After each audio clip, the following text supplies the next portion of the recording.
It is now my pleasure to invite a gentleman who, together with his team, has worked tirelessly to bring SBACC to where it is today.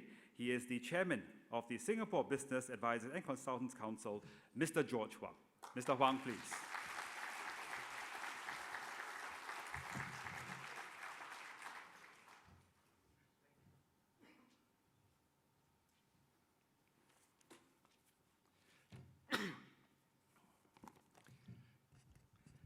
Mr. Tharman Shanmugaratnam, Deputy Prime Minister and Minister for Finance, distinguished guests, colleagues in SBACC, practicing management consultants, partners, ladies and gentlemen.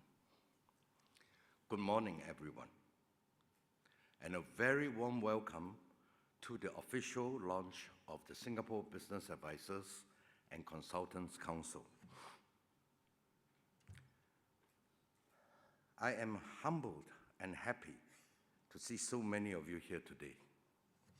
Your presence and support shows how important and relevant Singapore Business Advisors and Consultants Council, or SBACC in short, has become. It is a vindication and encouragement to all the volunteers who have worked so hard for us to get to where we are. To know where we are today and where to head to in the future, it is necessary to know the past, the history.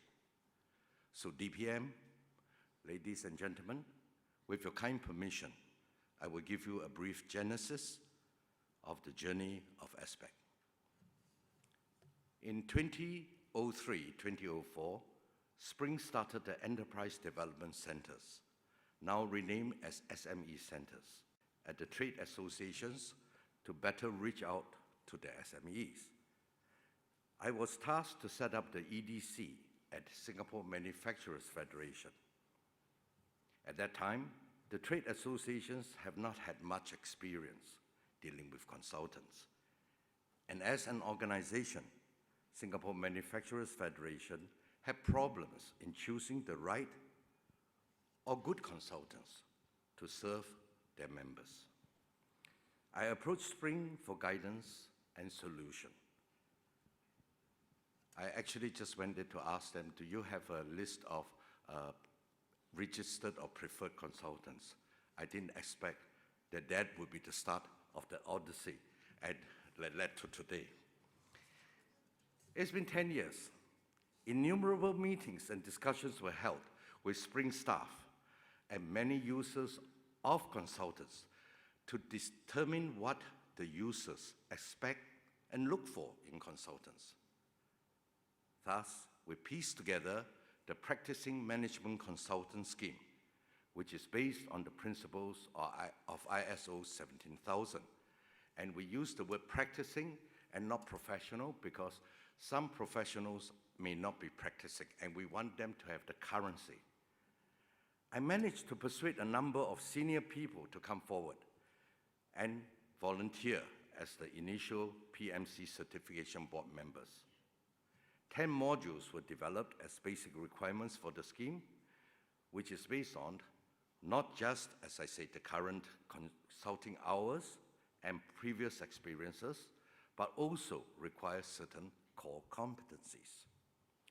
The PMC Certification Board developed the modules, but does not conduct the training, nor is there a membership requirement, as this would be conflicts of interest. Its job is primarily to certify the consultants. Now, thanks to the courage, foresight, and faith of Mr. Loh Kam Yen, the then CEO of Spring Singapore and now PermSec of MOM, who bravely entrusted me and took the decision to fund a pilot of the scheme. The PMC scheme was officially launched by the then Minister Raymond Lim in November 2008. The PMC scheme was also supported by the then Chief Executive of IE Singapore, Mr. Chong Li Chong, and Chief Executive of WDA, Mr. Ong Yi Kang, who formed the first Board of Advisors. Currently, we have certified more than 500 PMCs. And as the value of the certification has become clear to both consultants and the users of consultants, more and more users are asking consultants if they are PMC certified before engaging them. With the PMC certifications growing, a gap became apparent. Some companies require a broader and longer-term assistance to evolve and transform. Thus, there is a need for a group of recognized business advisors to help these SMEs. This will also be productive and effective use of the experience of senior PMEs. To bridge the gap, SBACC was formed as an independent body under a company limited by guarantee in 2011, incorporating both the PMC scheme and the Registered Business Advisors Program. The framework and details of the Registered Business Advisors Program are currently being formulated. A governing council was constituted in late 2012. The governing council's role is to oversee and to have overview of the administration of the business advisors and PMC schemes. It is also the appeals body for complaints and is authorized to take disciplinary action if need be. DBM, ladies and gentlemen, a lot of time, energy, and effort have been put in by many, many people, especially the PMC Certification Board and the staff in Spring, Singapore. I would like to take this opportunity to thank each and everyone who have helped.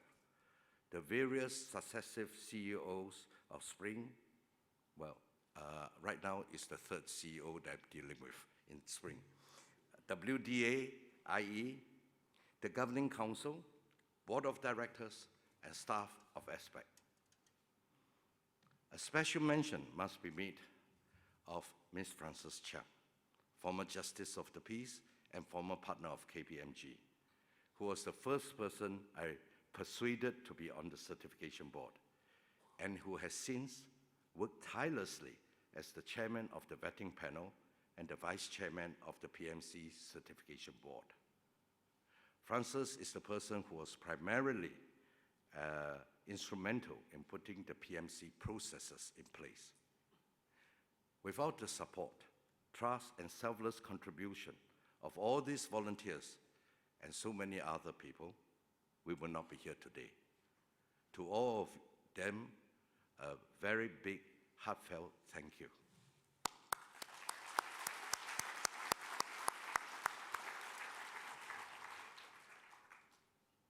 And to all of you here, thank you for coming to help us commemorate and celebrate this momentous milestone. DPM, sir, my sincere thanks for your gracious presence here today to officially launch SBACC. Your presence will give all of us greater motivation and confidence to forge forward to make SBACC an essential and integral part of the economic restructuring of Singapore. Thank you.